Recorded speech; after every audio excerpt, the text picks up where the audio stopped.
बिस्मिल्लाहिर्रहमानिर्रहीम, अस्सलाम वालेकुम। मैं हूं गुलफाम चौधरी। आप देख रहे हैं मेरा फेसबुक पेज और यूट्यूब चैनल। पाकिस्तान की सियासत में अहम तरीन डेवलपमेंट हो रही हैं और मुसलसल डेवलपमेंट्स मुतवक्के हैं। यकीनी तौर पर जो पाकिस्तान के हालात हैं वो यकसर बदलने जा रहे हैं और बड़ी बड़ी तब्दीलियाँ मुतवक्के हैं।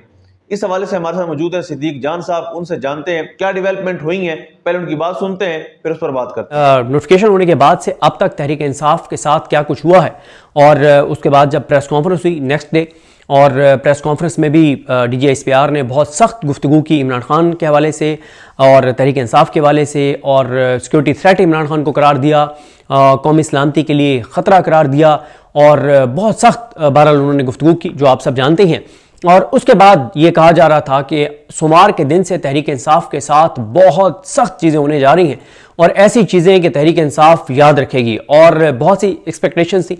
एक ऐसा माहौल बना दिया गया था कि जैसे तहरीक इंसाफ के लोग आज से यानी सोमवार से तहरीक इंसाफ छोड़ना शुरू कर देंगे, प्रेस कॉन्फ्रेंस आने लग जाएंगी, क्योंकि ये भी एक फजूल बात है भाई। तहरीक इंसाफ इस वक्त जितने MNAs MPs टिकट होल्डर्स हैं वो सारे के सारे तहरीक इंसाफ अगर छोड़ भी जाएं तो बात यह है कि क्या उससे तहरीक इंसाफ खत्म हो जाएगी? बिल्कुल नहीं। तहरीक इंसाफ नाम है इमरान खान का, और तहरीक इंसाफ की जो स्टैंडिंग है, जो इमरान खान की कुव्वत है, वो पाकिस्तान के लोग हैं, वो उनका वोट बैंक है जो हर आने वाले दिन के साथ बढ़ता चला जा रहा है। रोजाना जो लड़की या लड़का 18 साल की उम्र को पहुंचते हैं उनमें से 99% जो है वो तहरीक इंसाफ के वोटर हैं, क्योंकि ज़ाहिर है नौजवान नस्ल जो है उनके अंदर एक शऊर है, और उनको वो जो 18 साल की उम्र को आज पहुंच रहा है, तो इसका मतलब यह है कि वो 3.5 साल पहले 14.5-15 साल का था, बाशऊर था, देख रहा था कि पाकिस्तान के साथ क्या हो रहा है। उसने 9 अप्रैल 2022 तक का वक्त देखा होगा, और 9 अप्रैल 2022 से लेके आज 8 दिसंबर 2025 तक का भी वक्त भी देखा होगा कि क्या कहकर ये हुकूमत इक़्तिदार में आई थी और इन्होंने पाकिस्तान के साथ क्या कर छोड़ा है। तो जो भी ज़ाहिर है मुहिब वतन इस वक्त पाकिस्तानी है, जिसके अंदर शऊर है, वो बेहतर फैसला कर सकता है कि उसने तारीख के किस तरफ खड़े होना है। और इसमें भी कोई शक नहीं है कि पाकिस्तान के अंदर जो है वो आप ये कहें कि बल्कि नहीं कह सकते कि मैं ये कहने लगा था कि पाकिस्तान के अंदर लिटरेसी रेट जो है वो बहुत कम है, लेकिन हमने देखा है कि लिटरेसी रेट जिन इलाकों में कम है वहाँ पे भी बहरहाल वोट तो इमरान खान साहब को पड़ा है। और वैसे भी शऊर का तल्लुक मैं ये समझता हूँ कि वो तालीमी इदारों की तालीम से अगर सिर्फ इससे होता तो दुनिया की टॉप यूनिवर्सिटी से पढ़े हुए मंसूर उस्मान अवान को देख लें, जो अटॉर्नी जनरल पाकिस्तान है। उन्होंने मुल्क के साथ जो कुछ उन्होंने इस मुल्क के साथ करवाया है पिछले 2-2.5 साल में, तो पाकिस्तान की आने वाली नस्लें भी इस दौर में याद रखेंगी कि कौन कौन वो लोग थे जिन्होंने पाकिस्तान के साथ ये सब कुछ करवाया, जिसकी कीमत पाकिस्तान कई दहाइयों तक अदा करेगा, पाकिस्तान की आने वाली नस्लें भी अदा करेंगी। जिनमें से एक तो यह कि 34,000 अरब कर्जा लिया है इन्होंने 3-3.5 साल में, पाकिस्तान की आने वाली नस्लें भी ये कर्जा उतारेंगी। और बहुत कुछ हुआ है इंसानी हकूक के हवाले से, अदलिया को ख़त्म करने के हवाले से, ये सब कुछ में मंसूर उस्मान अवान का मरकजी किरदार था, और वो दुनिया की टॉप यूनिवर्सिटीज़ में से एक यूनिवर्सिटी से पढ़े हुए। तो इसलिए शऊर का तल्लुक आप ये नहीं कह सकते कि सिर्फ जो पढ़ा लिखा है तो वो बाशऊर भी है और वो मुल्क का एहसास भी रखता है, तो ये कहना बहरहाल गलत है। खैर, तहरीक इंसाफ के साथ अब तक क्या हुआ, ज़रा इसमें बात करेंगे कि अब तक क्या हुआ है, मुमकिन तौर पर क्या हो सकता है। और एक सवाल और भी है कि क्या तहरीक इंसाफ की प्रेस कॉन्फ्रेंस और कल के जलसे के बाद, सुहेल आफरीदी साहब की तकरीर के बाद, क्या कोई दूसरी साइड पे सोच विचार यह है कि नहीं हमने एक्सट्रीम पे नहीं जाना, क्योंकि तहरीक इंसाफ ने बहरहाल बड़ा अच्छा जेस्चर दिया है। तो ये एक पॉइंट है। लेकिन अब तक क्या हुआ, नोटिफिकेशन होने के बाद से अब तक वुज़रा ने पहले प्रेस कॉन्फ्रेंस की और कहा कि इमरान खान पर मुलाकातों पर पाबंदी का ऐलान किया, और उसके बाद DGISPR ने प्रेस कॉन्फ्रेंस की जिसमें इमरान खान साहब को सिक्योरिटी थ्रेट और गद्दार और पता नहीं क्या कुछ है जो नहीं कहा गया। उसके बाद कुछ तहरीक इंसाफ के रहनुमाओं के घरों पर छापे वगैरह मारे गए, लेकिन इतने एक्सट्रीम नहीं थे वो। उसके बाद सुहेल आफरीदी साहब, मीना खान आफरीदी, डॉक्टर अमजद, इनको इश्तिहारी करार देने की कार्रवाई का आगाज किया गया। फिर यह फैसला किया गया कि असम्बली के अंदर अगर आप एहतजाज करेंगे, इमरान खान की तस्वीरें लाएंगे, तो आपके खिलाफ कार्रवाई होगी। वो उस पर हम अलग से बात करेंगे कि उसमें आज क्या हुआ असम्बली के अंदर, वो अलग मेरा एक मौजू है। उसके बाद तहरीक इंसाफ के इंट्रा पार्टी जो इलेक्शन है उनको मुस्तरद कर दिया गया इलेक्शन कमीशन की जानिब से, और ये बहरहाल खबरें आती रही कि PTI कुछ लोगों से छुड़वाई जाएगी, बहरहाल अभी तक किसी ने छोड़ी नहीं है। इमरान खान साहब और तहरीक इंसाफ के 130 लोगों के नाम ECL पर डाले गए।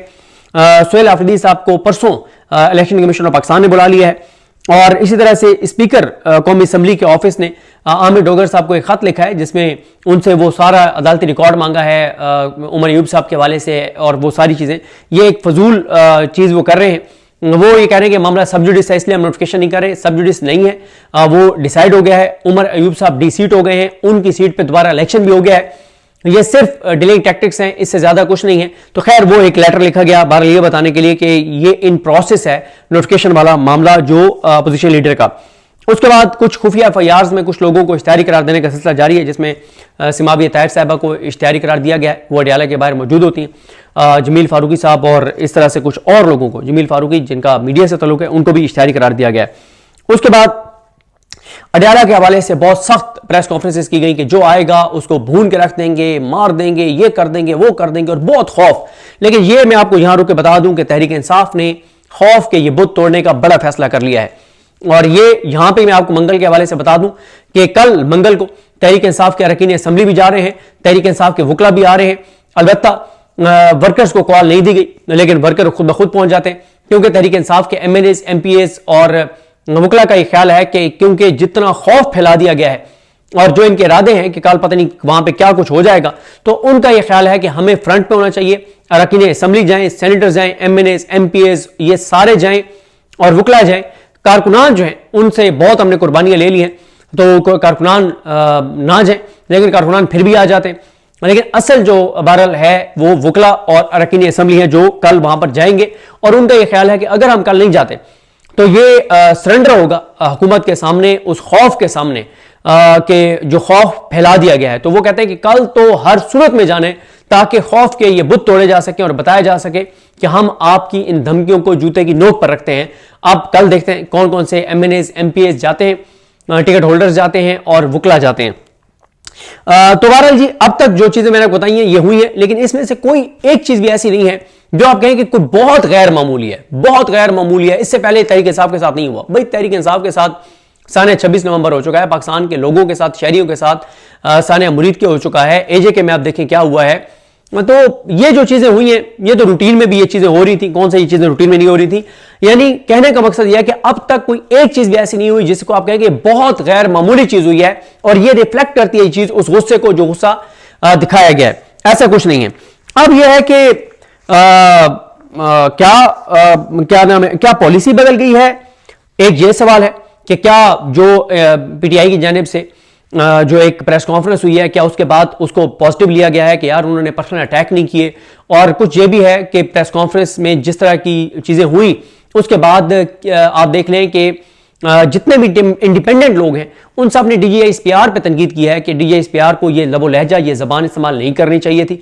और सोहेल आफरीदी ने बड़ी अच्छी बात की कि एक फौज के इदारे के तर्जमान में और एक जो है वो जबरदस्ती बनवाए गए सेनेटर में जो है वो उनके जबान में, लबो लहजे में फर्क होना चाहिए। तो ये भी एक चीज आ रही है कि शायद क्योंकि उसमें कुछ ऐसी चीजें हो गई हैं जिसमें से खास तौर पे सोहेल आफरीदी साहब के हवाले से जो गुफ्तगू की गई उसकी वजह से क्रिटिसिज्म जो है वो जी बिल्कुल, जिस तरह से आपने सिद्दीक जान साहब को सुना कि आइंदा आने वाला जो हफ्ता है, ये चंद दिन है, ये पाकिस्तान की सियासत में कितने अहम है और इसमें जो पाकिस्तान की सियासत है उसमें कितनी बड़ी तब्दीलियां मुतवक्के हैं। अल्लाह पाक वतन अजीज़ का हामी व नासिर हो। पाकिस्तान जिंदाबाद।